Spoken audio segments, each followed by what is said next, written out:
Hey, hi, hello everyone. Once again, welcome to our channel Get Set Learn. So, now we are going to learn our fourth lesson, food and nutrition. This is important for paper first from section EVS and also important for KVS, NVS and all other teaching exams. We are going to see this is part first. We are going to take from food and nutrition two or three parts are more there. We are going to see in next sections. So let's get started. Food are materials in raw, proposed, processed or formulated form which are consumed orally by human or animals for their growth, health and satisfaction. तर food म्हणजे काय? तर अन्न हे असे material आहेत, असे पदार्थ आहेत जे कच्चे असू शकतात, कच्च्या फॉर्ममध्ये असू शकतात किंवा प्रोसेस केलेले, काहीतरी प्रक्रिया केलेले किंवा काहीतरी फॉर्म्युलेटेड फॉर्ममध्ये, आणि जे एक ह्युमन किंवा ॲनिमल्स हे त्यांच्या तोंडाद्वारे खात असतात, ओरली खात असतात आणि ते त्यांच्या ग्रोथ, वाढ, स्वास्थ्य आणि समाधानासाठी और प्लेजरसाठी ते महत्त्वाचे असतात. तर ही झाली एक ढोबळमानाने केलेली फूडची व्याख्या. तर शास्त्रीय पद्धतीने फूडची केलेली व्याख्या पाहूया. Scientifically foods are defined as foods are mainly composed of nutrition such as carbohydrate, protein, fat, water with small amount of minerals and organic compounds. Minerals in the form of salts, organic substances are present in the food as vitamins, emulsifier, acids, antioxidants, pigments, polyphenol and all flavors. तर शास्त्रीय दृष्ट्या पाहायचं झालं तर अन्नाची व्याख्या अशी करता येईल की अन्न हे प्रामुख्याने कर्बोदके म्हणजेच कार्बोहायड्रेट, प्रथिने म्हणजेच प्रोटीन्स, स्निग्धे म्हणजेच फॅट्स आणि वॉटर किंवा पाणी, तसेच अल्प प्रमाणात असलेली खनिजे, सेंद्रिय खते, सेंद्रिय संयुग यांच्यापासून बनलेले असते. अन्नामध्ये खनिजे हे मिठाच्या स्वरूपात in the form of salt and organic substances म्हणजे सेंद्रिय पदार्थ, जीवनसत्वे, इमल्सिफायर्स, आम्ल, अँटीऑक्सिडंट्स, रंगद्रव्य, पिगमेंट्स म्हणजे रंगद्रव्य, पॉलिफेनॉल किंवा सुगंधके यांच्या स्वरूपात आढळत असतात. आता फूड न्यूट्रिशन्स म्हणजेच अन्नातील पोषण तत्वे. तर पाहूया. Good nutrition is fundamental requirement of positive strong health, functional efficiency and productivity. तर गुड न्यूट्रिशन्स, योग्य असे पोषण हे काय असते? तर मूलभूत अशी रिक्वायरमेंट ते पूर्ण करत असतात शरीराची. रिगार्डिंग हेल्थ, शरीराची हेल्थ, तसेच शरीराची इफिशियन्सी, फंक्शनल इफिशियन्सी म्हणजे शरीरातील ज्या काही क्रिया असतात त्या योग्य प्रकारे करण्याची त्यांची क्षमता, तसेच प्रोडक्टिव्हिटी म्हणजेच शरीरातील इतर काही, समजा रक्त तयार करण्याची प्रोडक्टिव्हिटी असेल किंवा इतर काही प्रोडक्टिव्हिटी त्यांची जी सगळी कार्य असतात ती योग्य रीतीने पार पाडण्यासाठी गुड न्यूट्रिशन हे एक फंडामेंटल रिक्वायरमेंट असते, म्हणजेच मूलभूत अशी गरज असते. तर यानंतर पुढे पाहूया फंक्शन्स ऑफ फूड, म्हणजेच फूड्सचे कार्य, फूडची कोणती कार्य असणार आहेत ते आपण पाहणार आहोत. तर पहिलं असणार आहे food nourishes our body and keeps it healthy. Food performs many different tasks. तर फूड नरिशेस आवर बॉडी, अन्न आपल्या शरीरास पोषण पुरवतात, आपले शरीर हेल्दी ठेवतात आणि अजूनही काही असे डिफरंट फंक्शन्स अन्नाद्वारे होत असतात. अशी कार्य भरपूर आहेत जी आपल्याला आपल्या शरीरात अन्नाद्वारे होत असतात, अन्नामुळे होत असतात. तर ती पाहूया वन बाय वन. तर फर्स्ट असणार आहे body building and growth. Body building आणि ग्रोथ म्हणजेच शरीराची बांधणी आणि वाढ. Growth of the body right from the birth to adulthood is due to consumption of protein rich foods along with the other nutrients required for the growth. म्हणजेच जे अन्न प्रथिनांनी संपन्न असते त्या अन्नाला शरीर बांधणीचे अन्न म्हणतात. शरीराच्या वजनात जन्मापासून प्रौढावस्थेपर्यंत जी वाढ होते ती प्रथिनयुक्त पदार्थ सेवन केल्याने व शरीर वाढीस आवश्यक असणारे इतर अन्न घटकांच्या सेवनाने होत असते. गर्भावस्था, समजा गर्भावस्था असलेल्या स्त्रिया असतील त्यांची दूधसर्जन काळात प्रथिनांमध्ये संतृप्त असणारे पदार्थ अर्भक व नवजात बालक यांच्या योग्य वाढीसाठी आवश्यक असतात. समजा एखादी गर्भावस्था असलेली लेडीज असेल तर तिने जे काही अन्न खाल्लेले असते त्याचे पोषण ती तिच्या गर्भात असलेल्या अर्भकाला भेटत असते, तर त्याचसोबत न्यूबॉर्न बेबीला सुद्धा भेटत असते. त्यानंतर पाहूया प्रोटेक्शन म्हणजे संरक्षण.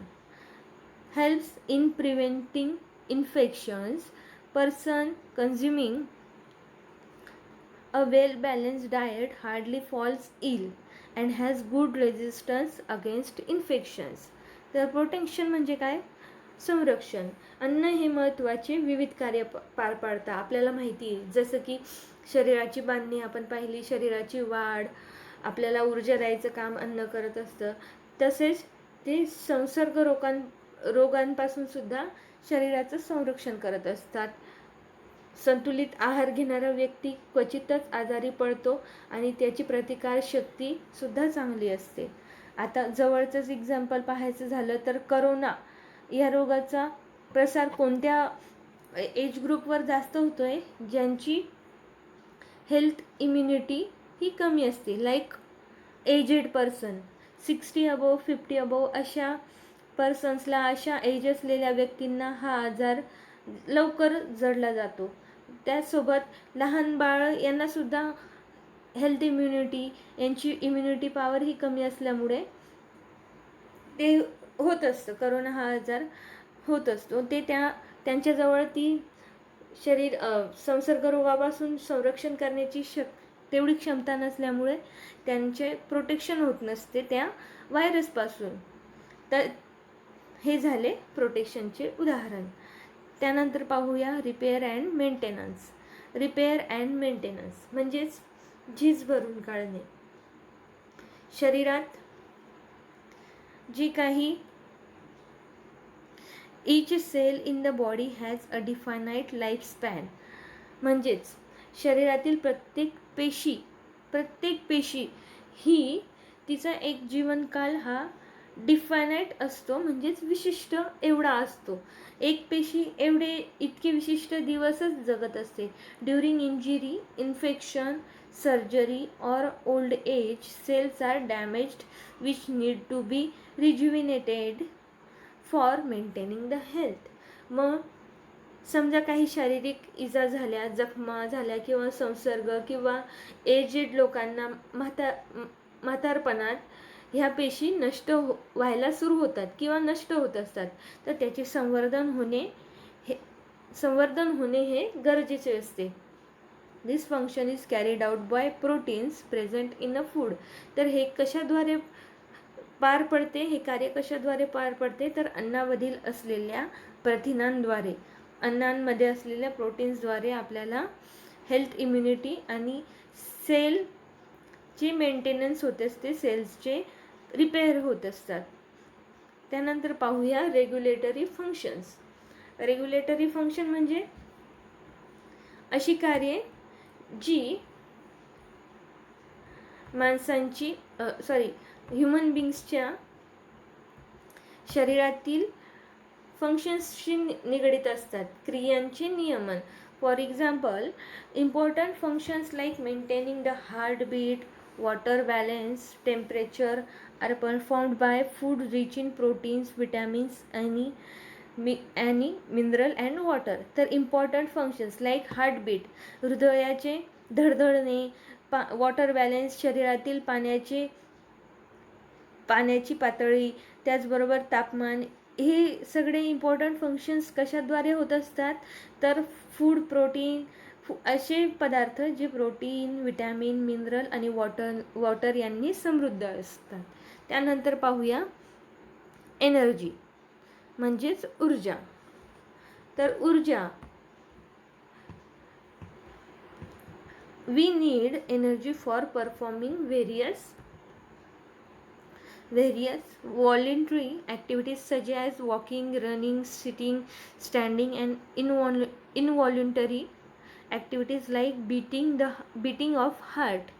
तर आपल्याला अशी भरपूर गोष्टींसाठी एनर्जीची गरज असते. त्यामध्ये ऐच्छिक गोष्टी झाल्या, रनिंग किंवा धावणे, बसणे, उभे राहणे, आणि अनैच्छिक म्हणजेच जे गोष्टी आपोआप घडून येत असतात. For example, beating of heart, हृदयाचे स्पंदन, हृदयाचे धडधडणे, सर्क्युलेशन ऑफ ब्लड, रक्तप्रवाह, ह्या गोष्टी आपल्या शरीराच्या आत ह्या आपसुकच होत असतात. अन्नाचे पचन, food digestion et cetera. Energy is provided bye carbohydrates, proteins and fats.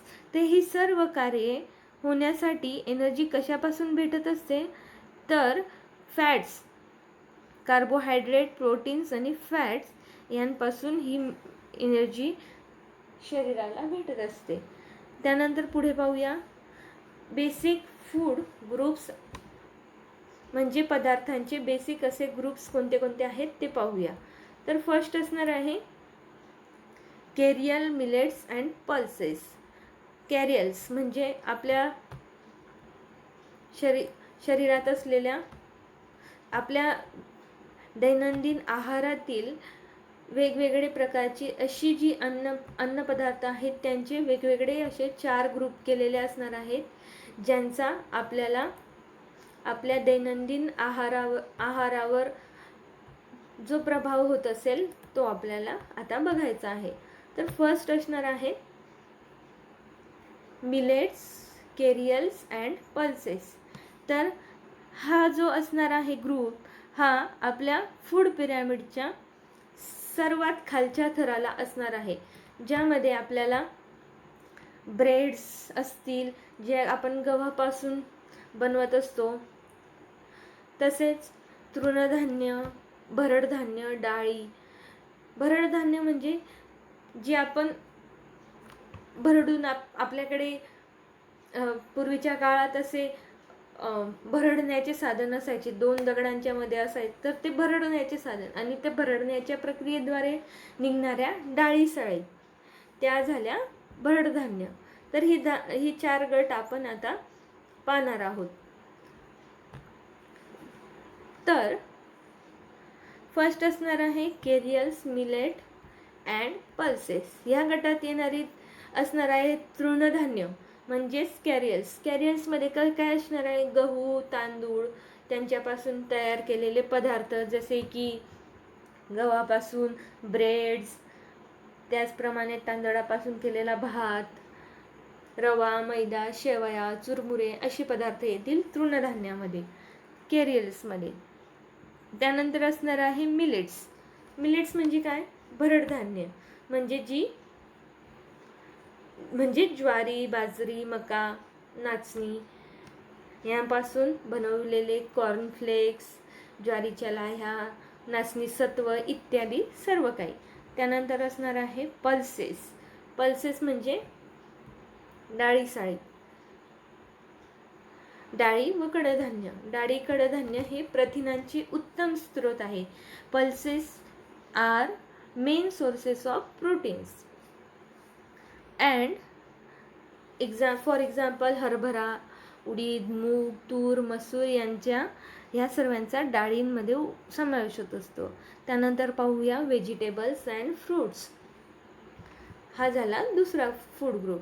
तर व्हेजिटेबल्समध्ये येतील हिरव्या पालेभाज्या लाईक पालक, मेथी, कोथिंबीर, कांद्याची पात, शेवग्याची पानं इत्यादी. आणि त्याचबरोबर फळभाज्या ज्यामध्ये येतील बीट, कोबी इत्यादी. आणि त्यानंतर असणार आहे फ्रूट्स. फ्रूट्स म्हणजे यात येतील सर्वच. संत्री झाली, आंबा, पपई, अंजीर, डाळिंब यासारखी फळं, तसेच आवळा, पेरू, लिंबू यासारखी जीवनसत्वयुक्त फळे सुद्धा येतातच. त्यानंतर पाहूया पुढचा गट, मिल्क अँड मिल्क प्रोडक्ट्स म्हणजेच दूध आणि दुग्धजन्य पदार्थ. तर यामध्ये सांगायचे झाल्यास दूध असेल, तोंड दूध येत असतं आणि अतिशय कमी स्निग्ध असलेलं दूध येत असतं किंवा स्निग्ध विरहित, फॅट नसलेलं, असे हे दुधाची वेगवेगळे प्रकार असतात. त्यानंतर दुग्धजन्य पदार्थ म्हणजे मिल्क प्रोडक्ट्स. यामध्ये दही, खवा, चीज, पनीर, योगर्ट यांचा समावेश होतो. आणि ही सर्व कशाचे स्रोत असणार आहेत? प्रथिने, proteins, vitamin B and A असे असणार आहेत. त्यानंतर असणार आहे अंडी आणि मांस, egg and meat, also fish. त्यानंतर पाहूया फॅट्स, ऑइल्स. तर फॅट्स आणि ऑइल्समध्ये येतील स्निग्धे व तेल. या तेलमध्ये आपल्याला सर्व प्रकारची साजूक तूप, लोणी, क्रीम, वनस्पती तूप इत्यादी येतील. तर दाणे व तेलबिया means nuts and oil seeds. तर आपल्याला माहिती आहे दाणे म्हणजे शेंगदाणे, तीळ, काजू, बदाम इत्यादी सुकामेवा ज्याला आपण म्हणत असतो ते सर्व येतील दाण्यांमध्ये. आणि त्याचबरोबर तेलबिया जसे की तीळ असणार आहे, त्याचबरोबर सूर्यफूल इत्यादी. आणि त्यानंतर पुढं पाहूया सर्वात शेवटी शुगर. तर यामध्ये ऊसाची साखर, गूळ, मध इत्यादींचा समावेश होत असतो. साखर हा देखील ऊर्जेचा एक सर्वात चांगला स्रोत आहे. बऱ्याचदा आपण पाहिले आहे आजारी पडलेल्या लोकांना आपण तात्काळ बरे करण्यासाठी किंवा त्यांच्यात एनर्जी टाकण्यासाठी निंबू पाणी देत असतो. किंवा बऱ्याचदा डायबिटीस झालेल्या लोकांना त्यांची जी डायबिटीस लो डायबिटीज असत असेल तर त्यांना योग्य त्या प्रकारे तात्काळ मदत मिळण्यासाठी सुद्धा साखरेचा उपयोग होत असतो. तर हे झाले आपले फूड पिरॅमिड. तर या फूड पिरॅमिडची वैशिष्ट्ये ही देखील बऱ्याचदा विचारण्यात आलेली आहेत. या फूड पिरॅमिड्सची वैशिष्ट्ये सांगायची झाली तर चारही अन्नगट हे जे 4 अन्नगट आहेत यामधील ज्याप्रमाणे फूड पिरॅमिडचा स्लोप जात आहे त्याप्रमाणे या अन्नगटांचा त्या प्रमाणात आपण आपल्या आहारात समावेश करायला हवा. फॉर एक्झाम्पल ओट्स, कॅरियर्स यांचा सगळ्यात जास्त वापर आपल्या अन्नात व्हायला हवा, आपल्या आहारात व्हायला हवा. त्यानंतर झालं व्हेजिटेबल्स, फ्रूट्स थोड्या कमी प्रमाणात दिवसातून ज्या प्रमाणात आपण ब्रेड किंवा चपात्या वगैरे घेत असतो त्यापेक्षा कमी प्रमाणात आपण फ्रूट्स अँड व्हेजिटेबल्स घ्यायला हवे.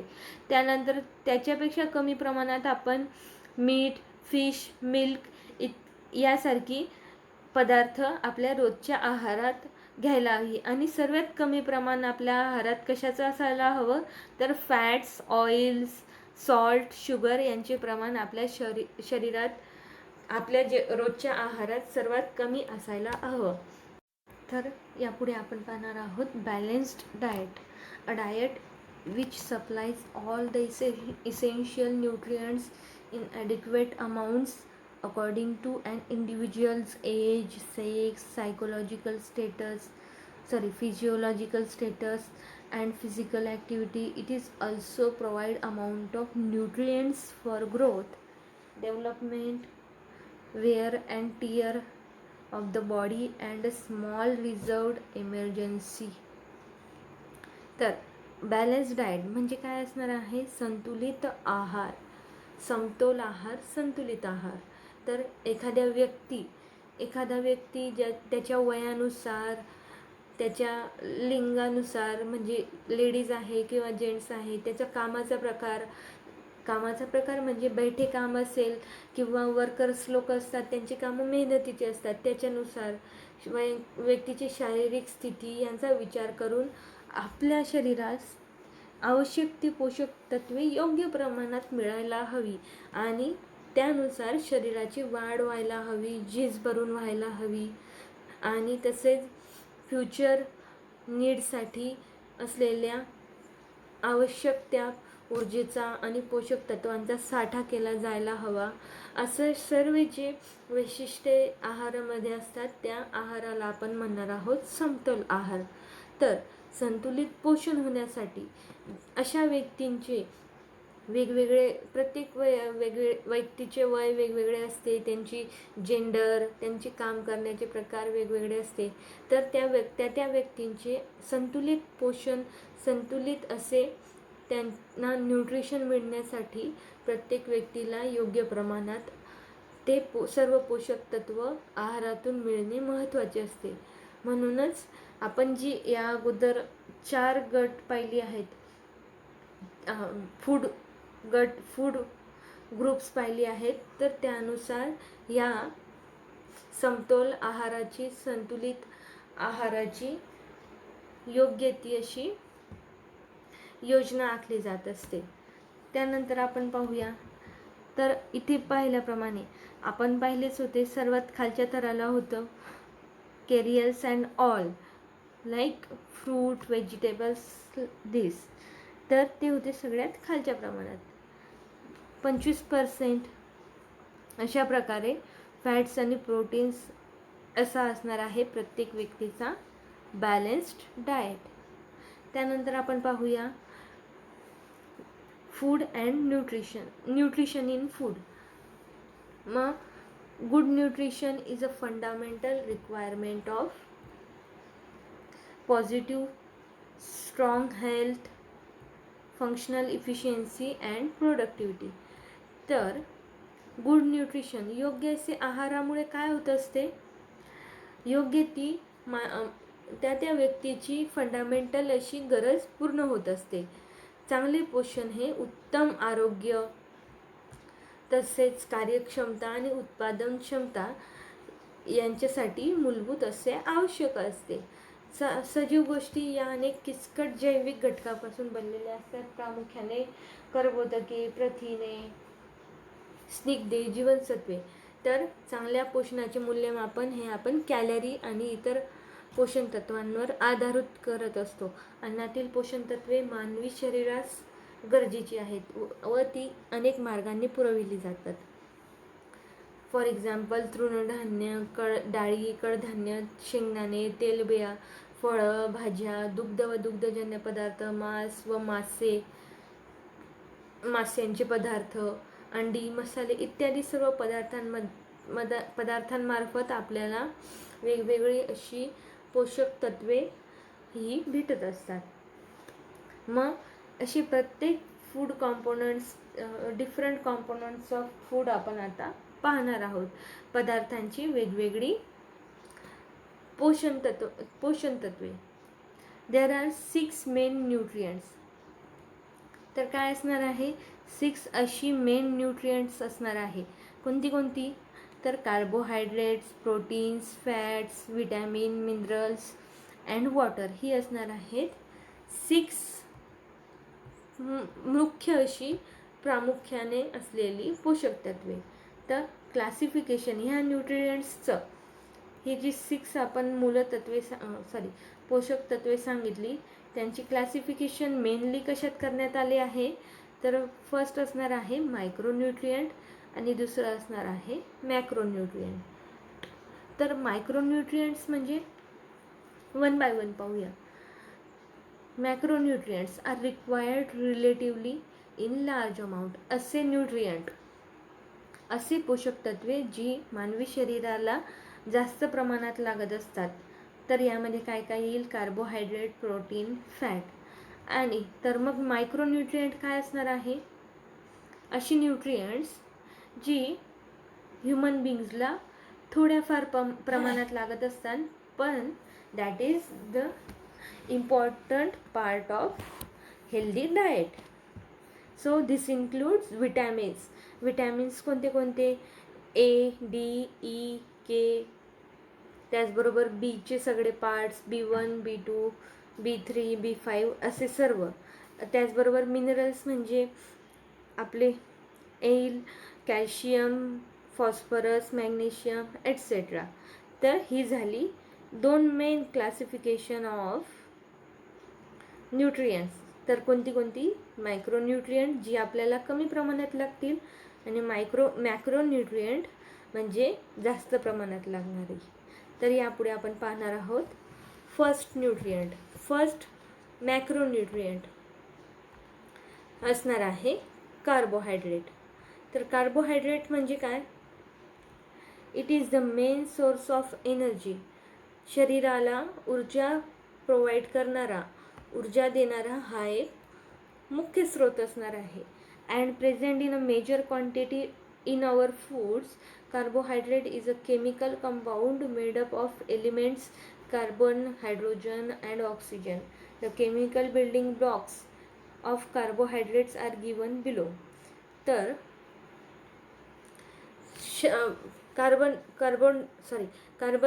कार्बोहायड्रेट्स हे मेनली कशाने बनलेले असतात, कार्बन, हायड्रोजन आणि ऑक्सिजन पासून. तर लक्षात ठेवायचं झाल्यास तर कसं लक्षात ठेवायचं, carb for carbon, O for oxygen आणि हायड्रेट्स म्हणजे हायड्रोजन. तर यांची क्लासिफिकेशन पाहूया. कार्बोहायड्रेट्सचे क्लासिफिकेशन. कर्बोदके रासायनिक मूळ रचना ही एक शर्करा म्हणजे ग्लुकोजपासून बनलेले असतात. तर पाहूया पुढे. तर 4 पार्ट्स आहेत, मोनोसॅकॅराइड्स, डायसॅकॅराइड, ॲलिगोसॅकॅराइड्स आणि पॉलिसॅकॅराइड्स. तर मोनोसॅकॅराइड म्हणजे काय येतील, यात कार्बनचे 2 आणि 6, 2 ते 6 एवढे युनिट्स येतील. याचे एक्झाम्पल द्यायचे झाल्यास ग्लुकोज, फ्रुक्टोज आणि गॅलॅक्टोज. त्यानंतर 2 मोनोसॅकॅराइड. डायसॅकॅराइड म्हणजे काय, 2 मेडअप ऑफ 2 मोनोसॅकॅराइड्स. तर यामध्ये असेल सुक्रोज, मॅल्टोज, लॅक्टोज एट्सेट्रा. ओलिगोसॅकॅराइड्स म्हणजे अशी कर्बोदके ज्यामध्ये 3 ते 9 असे मोनोसॅकॅराइड्स असतील.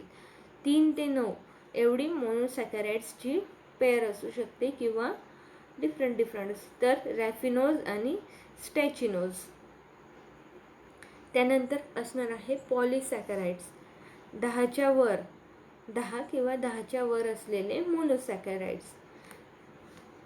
तर डेक्स्ट्रीन, स्टार्च, सेल्युलोज, हेमिसेल्युलोज, पेक्टिन आणि जम्स हे असणार आहेत पॉलिसॅकॅराइड्स. लक्षात ठेवायचं झाल्यास तर बघा, डाय म्हणजे असणार आहे 2, मोनो याचा अर्थ असा होतो सिंगल. तर डाय म्हणजे किती येईल, 2 मोनो. ओलिगो म्हणजे येतील 3 ते 9 मोनो, 3 ते 9 मोनोसॅकॅराइड्स. आणि पॉली म्हणजे काय, 10 किंवा 10 और 10 पेक्षा जास्त. नेक्स्ट पाहूया sources, functions and deficiency of carbohydrates. तर सोर्सेस म्हणजे कोणती कोणती वनस्पती किंवा असे पदार्थ आहेत ज्याच्यापासून आपल्याला कार्बोहायड्रेट्स भेटत असतात. तर असणार आहे cereals and millets. Plant sources पाहायचे झाले तर कोणत्या प्लांट्सपासून मिळतील, तर cereals and millets, pulses and legumes, vegetables, fruits and dry fruits, sugar. तर यामध्ये कॅरियल्स अँड मिलेट्स म्हणजेच धान्य आणि कडधान्य असणार आहे. पल्सेस अँड लिगिम्स म्हणजे डाळी आणि व्हेजिटेबल्स म्हणजे पालेभाज्या, फ्रूट्स अँड ड्राय फ्रूट्स, फळं तसेच सुकामेवा. शुगर म्हणजे साखर असणार आहे. त्यानंतर ॲनिमल सोर्स पाहायचे झाल्यास तर मिल्कपासून आपल्याला मिळत असते लॅक्टोज ह्या नावाचे कार्बोहायड्रेट. तर आपण अगोदर पाहिले होते लॅक्टोज कशामध्ये येईल, लॅक्टोज येईल डायसॅकॅराइड्समध्ये. त्यानंतर मसल्स अँड लिव्हर्स म्हणजेच काय, प्राण्यांचे स्नायू असतील किंवा जी आपण मांसाहार म्हणून मांसाहारामध्ये समावेश करत असतो असे प्राण्यांचे स्नायू आणि त्यांचे यकृत. तर ग्लायकोजेन नावाचे त्यापासून आपल्याला कार्बोहायड्रेट्स मिळेल. आणि ग्लायकोजेन हे कशातले येते, हे असणार आहे पॉलिसॅकॅराइड्स मधले. त्यानंतर पाहूया फंक्शन्स म्हणजे कर्बोदकेची शरीरामध्ये काय काय कार्य असतात. तर प्रत्येक कार्य उलगडून पाहूया. सांगायचे झाल्यास तर ऊर्जा, टू प्रोव्हाइड एनर्जी, तर ऊर्जा प्रदान करणे. कार्बोहायड्रेट्सचे महत्त्वाचे कार्य म्हणजे काय असते, शरीराला एनर्जी प्रोव्हाइड करायचं. त्या 1 ग्रॅम एवढ्या कार्बोहायड्रेटपासून 4 किलो कॅलरी एवढी एनर्जी आपल्या शरीराला भेटत असते.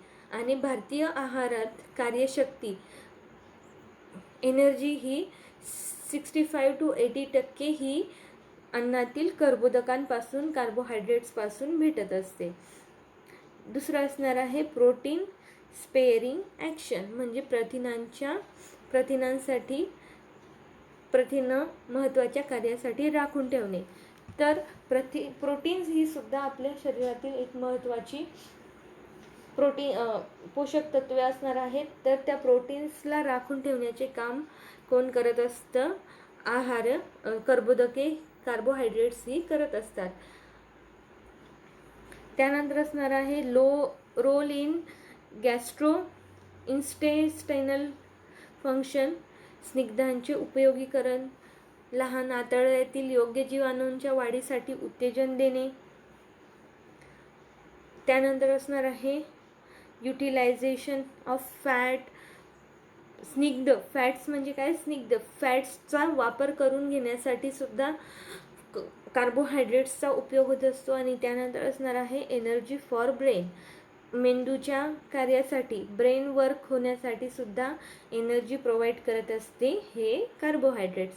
सिम्पटम्स, तर डिफिशियन्सी डिसीज सांगायचे झाल्यास तर शरीरात कार्बोहायड्रेट्स प्रेझेंट नसल्यामुळे कोणते आजार होत असतात, तर असणार आहे मॅरेस्मस नावाचा. तर याची सिम्पटम्स पाहायची झाल्यास तर इनसफिशियंट एनर्जी, पुरेशी अशी एनर्जी भेटत नाही, अपुरी ऊर्जा असते.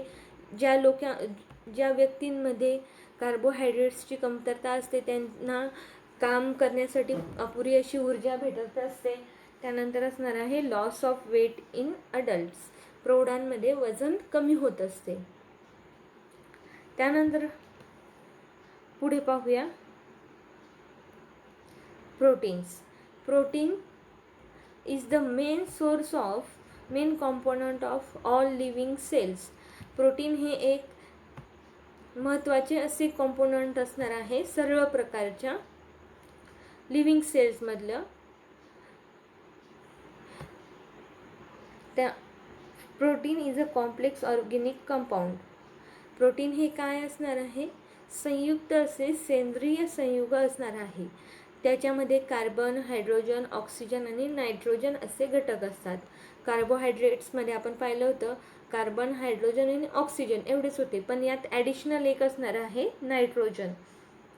आणि काही असे प्रोटीन असणार आहेत ज्यामध्ये सल्फर देखील आढळून येईल, आयर्न, फॉस्फरस, आयोडीन आणि कॉपर असे देखील आढळतील. त्यानंतर ॲमिनो ॲसिड्स म्हणजेच ॲमिनो आम्ल. Proteins are made up of small units of building blocks known as amino acids. Protein consumed in a food is broken down and absorbed in bloodstream as amino acids. Amino acids are joined together by peptide link to form a peptide chain. तर amino acids हे काय असणार आहे? प्रथिनांच्या प्रथिने हे amino आम्लाच्या छोट्या घटकांनी बनलेले असते किंवा बांधलेल्या विटांप्रमाणे ते आपल्याला दिसणार आहेत. आणि अन्न पदार्थातील प्रथिने खाल्ल्यानंतर त्यांची तूट पाडून त्यांना ब्रोक डाऊन करून रक्तप्रवाहामध्ये शोषले जातात. ते कशामुळे? ॲमिनो आम्ल म्हणून शोषले जातात.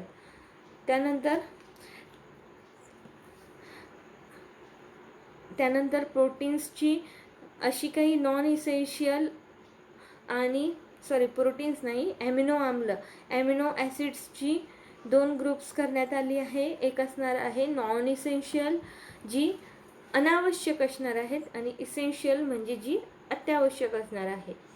तर नॉन इसेन्शियल असणार आहे ॲनालाइन, अर्जिनिन, ॲस्पॅराजिन, ॲस्पॅरेटेड, सिटेस्टाइन, ग्लुटेमेट, ग्लुटामाइन, ग्लायसिन, प्रोलिन, सिरिन आणि टायरोझिन. आणि इसेन्शियल जी महत्त्वाची असणार आहेत हिस्टिडीन, आयसोलिग्विन, ल्युसिन, लायसिन, मेथोइनिन, फिनिलेनिन, थिरोइनिन, ट्रिप्टोफॅन, व्हॅलिन. तर सोर्सेस ऑफ प्रोटीन यानंतर पाहूया. सोर्सेस ऑफ प्रोटीन कोणती असणार आहेत? फर्स्ट पार्ट असणार आहे पल्सेस अँड लिगेम्स. तर पल्सेस म्हणजे डाळी आणि साळे. डाळी साळींमध्ये कुठली येतील? तर black gram, green gram, red gram इत्यादी. त्यानंतर दुसरा पार्ट असणार आहे मिल्क अँड मिल्क प्रोडक्ट, तसेच मीट, एग, फिश. त्यानंतर व्हेजिटेबल्समध्ये पीज, ड्रमस्टिक्स आणि बीन्स म्हणजेच वाटाणे. ड्रमस्टिक म्हणजे शेवग्याच्या शेंगा इत्यादी पालेभाज्या. हे असणार आहेत सोर्सेस ऑफ प्रोटीन. आणि त्यानंतर असणार आहे नट्स अँड ऑइल म्हणजेच दाणे आणि तेलबिया, ऑइल सीड्स. तर यामध्ये असणार आहे ग्राउंड नट्स, आल्मंड्स, सेसमी, तसेच सनफ्लॉवर, सोयाबीन एटसेट्रा. त्यानंतर पुढे पाहूया sources, functions and deficiency in proteins. तर प्रोटीन्सची सोर्सेस कुठली असणार आहे? आपल्याला प्रोटीन्स ही कशापासून भेटतात, तसेच प्रोटीन्सची काय काम असणार आहे आणि प्रोटीन नसल्यामुळे काय दुष्परिणाम असणार आहेत ती पाहूया.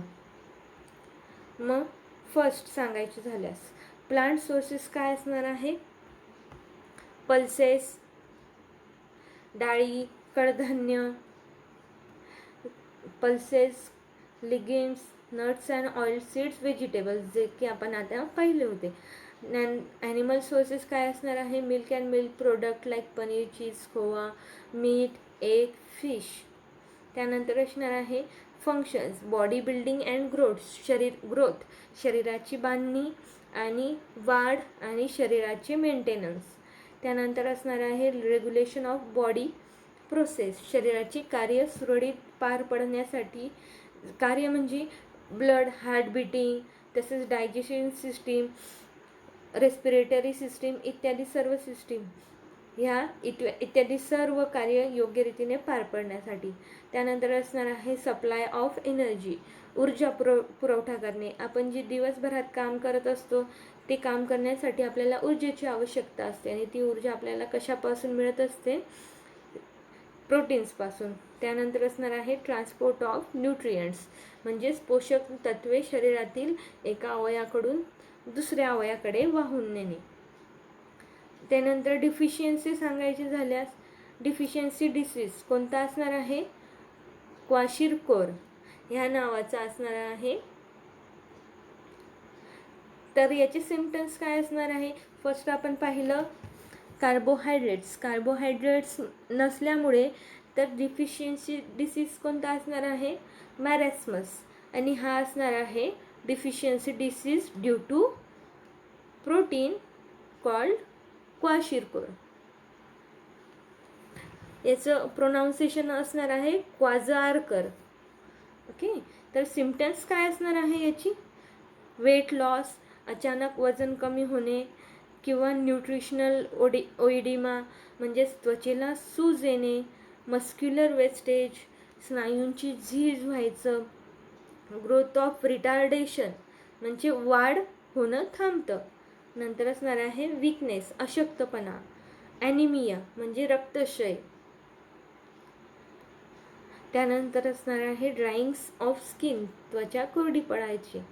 आणि sparse dry, brittle and discoloured hair म्हणजे केस कशी होणार आहेत? पातळ, सहज तुटायची आणि रंग बदलतो केसांचा. ही झाली सिम्पटम्स क्वाजारकर या आजाराची, जी आपल्याला कशामुळे होतं? शरीरात प्रोटीन नसल्यामुळे. यापुढे आपण पाहणार आहोत फॅट्स म्हणजे असणार आहे स्निग्ध पदार्थ. तर स्निग्ध पदार्थ fats or lipids are largest group of organic compound which are important for body. Fat is more concentrated from energy. It contains carbon, hydrogen, oxygen. The simplest form of fat is fatty acid. तर स्निग्ध हे चरबीयुक्त पदार्थापासून आपल्याला मिळत असतात, तसेच ती शरीरासाठी खूप आवश्यक असतात आणि शरीराला सर्वात जास्त ऊर्जा ही आपल्याला स्निग्ध पदार्थांपासून भेटत असते, म्हणजेच फॅट्सपासून मिळत असते. त्यामध्ये कार्बन, हायड्रोजन आणि ऑक्सिजन हे घटक असतात. तर fats is complex molecule consisting of mixture of 3 fatty acids and an alcohol generally is glycerol. तर फॅट हे कसे बनत असते? तर 3 स्निग्ध आम्ले fatty acids, 3 fatty acids plus glycerol नावाचे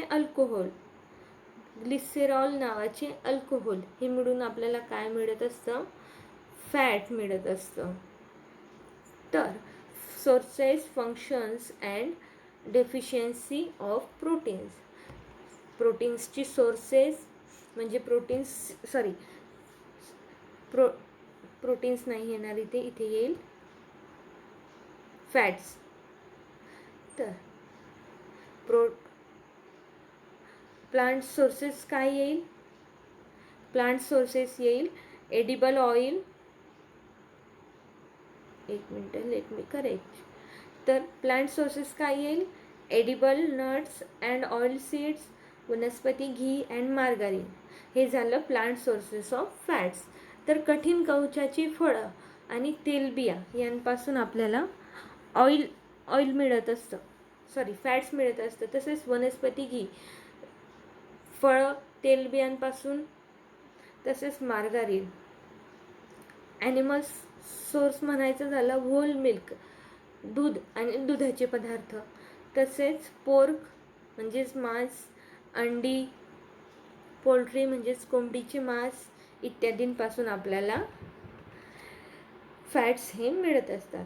फंक्शन्स सांगायचे झाले, functions of fats: concentrated source of energy, तर हे काय असणार आहे, ऊर्जेचा प्रचंड असा स्रोत हा फॅट्समधून आपल्याला मिळत असतो. Carrier of fat soluble vitamins ADEK. तर ADEK हे कोणते आहे? ADE आणि के हे जी विटॅमिन्स आहेत हे आहेत फॅट सोल्युबल्स. तर ह्या फॅट सोल्युबल्स ह्या विटॅमिन्सचे ते वाहक असणार आहेत, ट्रान्सपोर्ट करण्यासाठी यूज होतात. काय तर फॅट्स. Insulation and padding. तर आच्छादन करणे, पृथक ठेवणे हे सुद्धा असणार आहे याचा उपयोग. आणि त्यानंतर असणार आहे पॅलॅटिबिलिटी अँड सॅटिटी व्हॅल्यू. तर संपृक्तता आणि सौम्यता मूल्य यात आपल्याला भेटणार आहे. तर डिफिशियन्सी. फॅट्स नसल्यामुळे एक काय आजार होणार आहे किंवा फॅट्स नसल्यामुळे कोणती आजार होतो, तर परमनंट लर्निंग डिफेक्ट होऊ शकतो. डिफिशियन्सी. आकलन शक्तीतील कायमचा दोष. शिकताना येणारी जी डिफिकल्टी असते ना, एखादा मुलगा आपल्या वर्गात शिकण्यामध्ये फारसा तरबेज नसेल किंवा त्याला शिकण्यात प्रॉब्लेम येत असेल, तर त्यात काय आपण कोणता डिफिशियन्सी असणार आहे? फॅट्सची. Deficiency of fat may lead to deficiency of fat soluble vitamins. तर चरबी कमी होणे, चरबीत विरळ घडणारे जीवनसत्व होऊ शकते. त्यानंतर असणार आहे fats provide essential fatty acids. Fats हे काय करतात? आपल्याला योग्य ते गरजेची अशी फॅटी ॲसिड्स, स्निग्धद्रव्य हे मिळवत असतात, देत असतात आणि त्याच्यामुळे आपल्याला देत असतात, which may lead to permanent learning defect. त्याच्यामुळे कायमचे असे लर्निंग डिफेक्ट होऊ शकतात. त्यानंतर सोर्सेस ऑफ फॅट्स काय असणार आहे? याआधीच पाहिले होते आपण. Oil obtained from edible nuts, oil seeds, ground nuts, coconut, soybean, sunflower, mustard etcetera. तर ऑइल, तेल आणि तेलबिया इत्यादी. वनस्पती, घी अँड मार्गारीन. त्यानंतर असणार आहे whole milk products like cream, butter, ghee etcetera. आणि पोर्क अँड बीट फॅट म्हणजेच मांस. एग योक म्हणजे अंड्याचा पिवळा बलक आणि पोल्ट्री म्हणजे कोंबडीचे मांस. So this is it guys. If you like the video, please like, share and subscribe my channel, and for new such a videos you please click the bell icon. Here are my social media handles. Please like, share and subscribe my channel Get Set Learn. You can connect with me manthan.academy20@gmail.com. From this lesson where we are going to see another proteins, another nutritions like vitamins D, A, D, E, K, also minerals like calcium, phosphorus. So stay tuned, like my channel. Thank you for watching.